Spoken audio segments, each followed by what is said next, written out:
Assalamualaikum warahmatullahi wabarakatuh. Kami dari kelompok 1 perkembangan peserta didik ingin menjelaskan materi tentang unit 2 yang berjudul karakteristik dan perbedaan individu.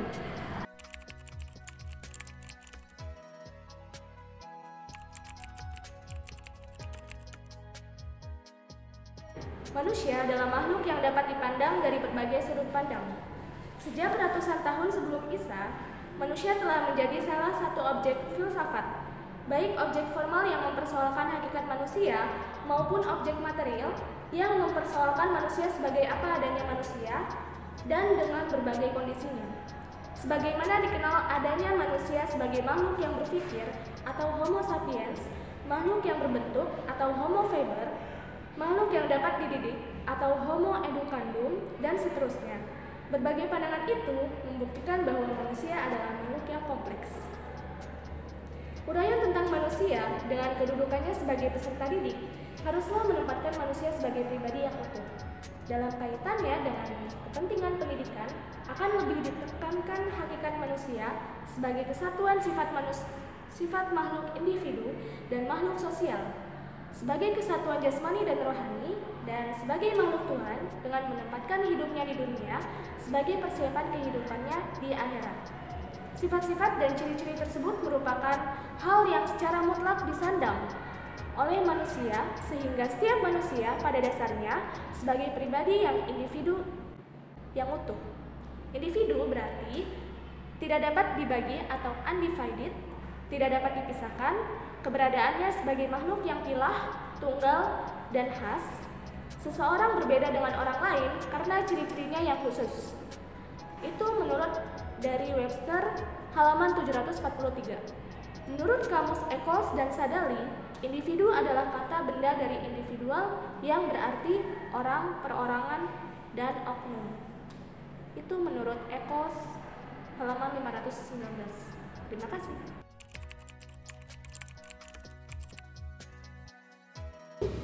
Setiap individu memiliki ciri dan sifat atau karakteristik bawaan, heredity, dan karakteristik yang diperoleh dari pengaruh lingkungan.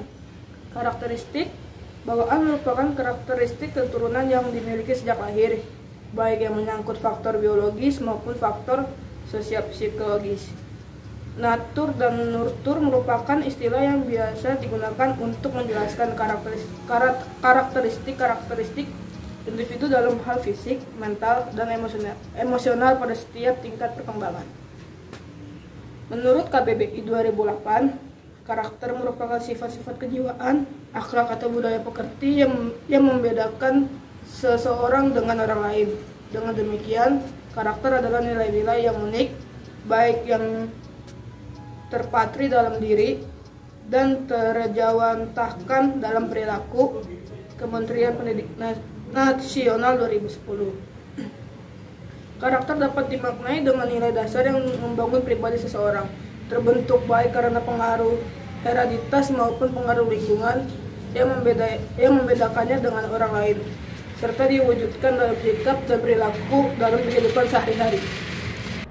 Sikap dan perilaku budi pekerti atau nilai-nilai karakter mengandung 5. Jangkauannya itu hubungannya dengan Tuhan, diri sendiri, keluarga, masyarakat, dan bangsa dan alam sekitar. Nilai-nilai karakter tersebut adalah sebagai berikut. 1.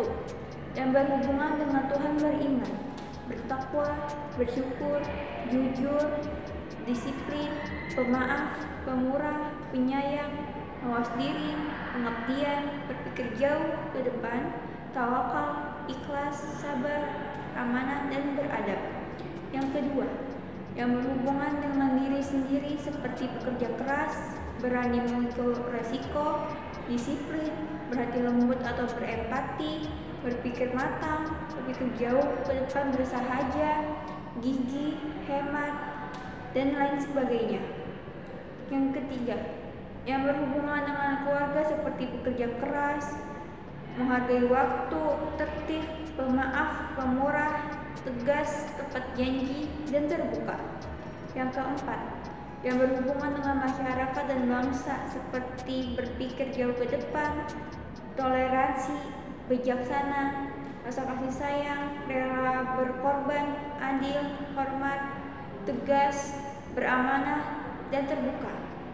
Yang kelima, yang berhubungan dengan alam sekitar, seperti mencintai lingkungan, pengabdian, menghargai kesehatan.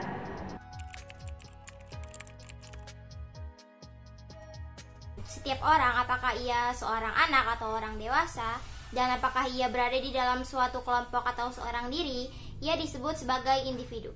Individu menunjukkan kedudukan seseorang sebagai orang per orang atau perseorangan. Sifat individual adalah sifat yang berkaitan dengan orang per orang, berkaitan dengan perbedaan individual perseorangan. Ciri dan sifat orang yang satu berbeda dengan orang yang lain. Perbedaan ini disebut dengan perbedaan individu atau perbedaan individual. Maka perbedaan dalam perbedaan individual menurut Landgren menyangkut variasi yang terjadi, baik variasi pada aspek fisik maupun psikologis. Seorang ibu yang memiliki seorang bayi bertutur bahwa bayinya banyak menangis, banyak bergerak, dan kuat minum. Ibu lain yang juga memiliki seorang bayi menceritakan bahwa bayinya pendiam, banyak tidur tetapi kuat minum. Cerita kedua ibu tersebut telah menunjukkan bahwa kedua bayi menunjukkan ciri dan sifat yang berbeda satu sama lainnya. Adapun contoh kasus perbedaan individu dalam kegiatan belajar mengajar, yaitu seorang guru setiap tahun ajaran baru selalu berhadapan dengan siswa-siswa yang berbeda satu sama lain. Siswa-siswa di dalam satu kelas memiliki ciri dan sifat-sifat yang berbeda satu sama lainnya. Mungkin sekali dua orang dilihatnya hampir sama atau mirip, akan tetapi jika diamati secara cermat antara keduanya pasti terdapat perbedaan. 1963, Oxenden 1984-31 mengategorikan perbedaan individual ke dalam bidang-bidang sebagai berikut. 1. Perbedaan fisik, jenis kelamin, usia, berat badan, tinggi badan, bentuk muka, bentuk mata, warna kulit, rambut, pendengaran, penglihatan, nada suara, bau badan, kemampuan bertindak, golongan darah, kecepatan lari, kecepatan renang, tinggi loncatan, dan semacamnya. 2. Perbedaan sosial, status ekonomi, agama, kelompok, keluarga, kelompok sosial, suku, dan semacamnya. 3. Perbedaan kepribadian, watak, motif, minat, sikap, pikiran, perasaan, kehendak, perilaku, dan sejenisnya. 4. Perbedaan inteligensi dan kemampuan dasar, tinggi, sedang, rendah, atau sangat mampu, mampu, dan kurang mampu. 5. Perbedaan kecakapan atau kepandaian di sekolah, sangat cakap, cakap, kurang cakap, atau sangat pandai, pandai, kurang pandai. 6. Perbedaan kognitif, yaitu perbedaan kemampuan yang berkaitan dengan penguasaan ilmu pengetahuan dan teknologi. Kemampuan ini sangat ditentukan oleh inteligensi individu.